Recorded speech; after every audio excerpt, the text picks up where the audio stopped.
Hello everyone and welcome to the special NDTV WEF debate coming to you from the World Economic Forum Congress Center in Davos. Our subject, how immune is India? And I guess that has to be further broken up into two parts. How immune is India to the global shocks and the crises that we could be seeing in Europe and in other parts of the world? And a second question as well, perhaps, how immune is India to India and some of the internal problems that sometimes do plague it? And we have a fantastic panel to take us through all aspects of this. I'd like to start by welcoming Dr. Subhachai Panishpak, who's the Secretary General of UNCTAD. It's wonderful to have you with us. Anand Sharma, the Minister for Commerce and for Industry, it's great to have you with us once again to tell us what exactly the Indian government can do to, if there's a perception that India seems to be slowing down, what can be done to change it. Douglas Peterson, President of Standard & Poor's in USA, who told me a short while back that India is looking rather stable. We're going to get you to tell us why that is in fact the case. Baba Kalyani of Bharat Forge, fantastic to have you with us. Nick Gowing needs very little introduction, main presenter of the BBC. Nick, if I start running out of steam, I'm going to get you to take over at some point in the next 1 hour or so. And Barry Eichengreen from the Berkeley University, or the University of California at Berkeley. Thank you. You've done a lot of work in emerging markets and also what India is looking like. We're going to leave this really free-flowing as we go forward, but perhaps a couple of lines opening comments from each of you. And Dr. Subhachai, I'm going to start with you. How immune is India? I don't think we can say that anybody is immune to any changes in the world today. So even in spite of the fact that India is not really dependent so much on external demand, there will be some implications because India has been opening up the economy, rightly so, in the last couple of years. So India will not be fully immune, but India will have its own cushion with the size of domestic demand that India has, and also with the kind of the building up of the reforms in the past couple of years, although an unfinished task, but this will stand India in good state. All right. Minister?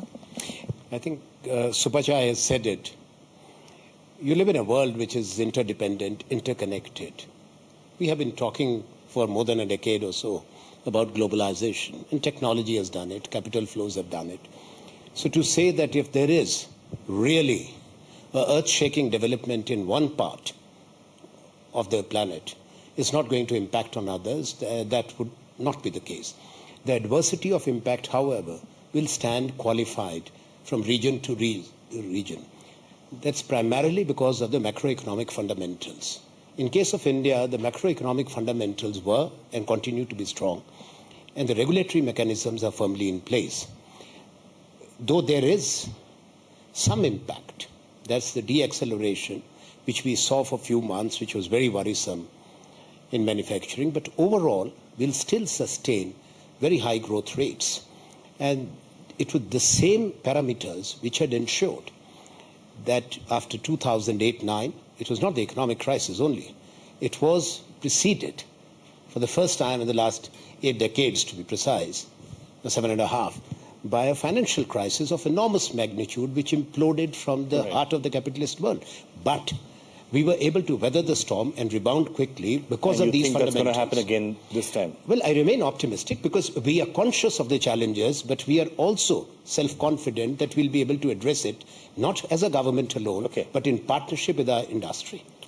Douglas Peterson, I think Standard & Poor's has a rating of BBB minus for India, which is better than it could be, perhaps worse than it should be at some point.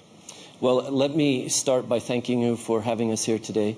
Standard & Poor's has a rating of BBB- on India, which is an investment grade rating, and it's stable.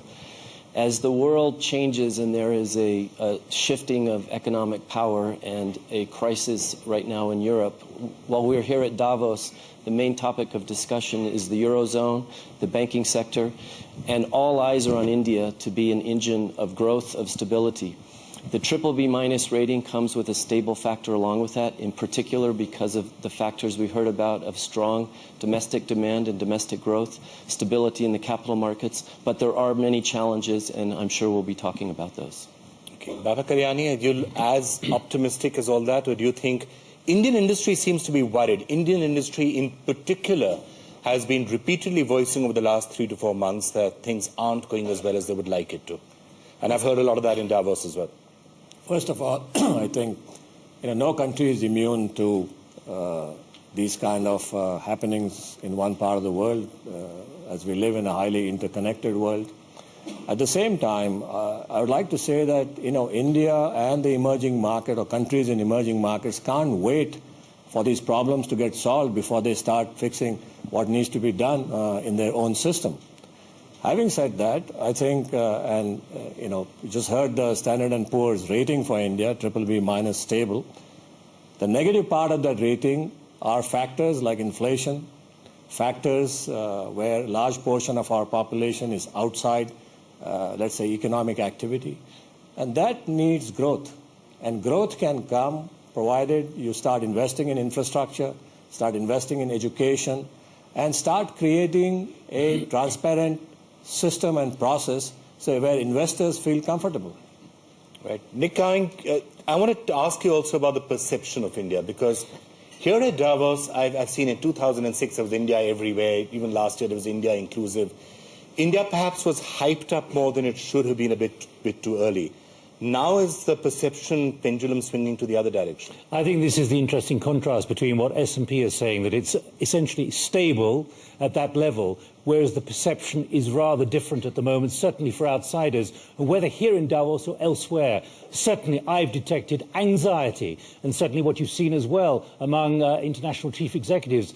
For the first time, India has been downgraded in their minds as a safe place to do business. It reminds me of when I was in India, say 10 years ago. Those same kind of frustrations are, in perception terms, returning. Well, that's rather worrying. If it's the same sort of perception problems which we had 10 years ago, which we've worked very hard to eradicate, if they are coming back, then it's cause for concern. I don't think so, and I pity those who have that perception. I have consciously used the word pity. Either they are not adequately informed, or it has become trendy. If one person or two people say that there are worrisome developments, there is going to be an earth-shaking development in India, and everybody starts talking the same. It shouldn't happen. What is going wrong with us? I would like people to educate me. When you look at our trade, it's growing. India's two-way trade has grown consistently despite the global contraction since 2008. Last year, we crossed $750 billion only in merchandise trade. That's the figure, if not more. But the deficit is growing too. No, that's because we don't control the oil prices and the fertilizer prices. 2010, 108 billion India paid for oil and gas imports. In a growing economy, the energy security is important. In India, we're making our own effort. We don't know what we are sitting on. The onshore and offshore exploration and the production is increasing. But this time, from a mean average of 2010 of Brent crude at $60 per barrel, India paid $110 last year. But yet we are not allowing the trade account or the current account deficit to increase. Second thing, we will still grow at 7.5%. Now, those who have these alarm bells ringing should look inwards about the governance in their societies, the regulatory mechanisms. I'm not going to point out at regions. The fact is there is no recovery in the developed world. It's jobless recovery. Only US and America are giving some positive signals. So I fail to understand why in Davos, those who come all the way, they have the concern for India. They should have concern domestically too. India can take care of itself, I can assure you. NDTV's cricket app, Android and iPhone. Fastest scorecard, special analysis, and much more. Download free. ndtv.com/apps.